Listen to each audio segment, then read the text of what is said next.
Inventory variances have been a common issue in supply chain and logistics.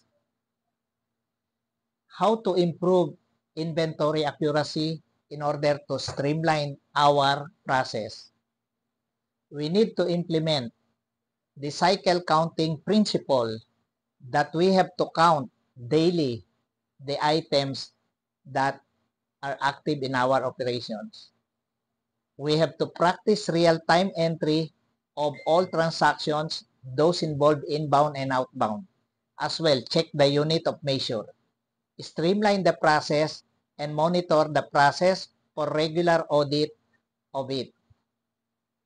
Train and motivate staff to organize the warehouse layout and stock arrangement. Thank you very much and please subscribe.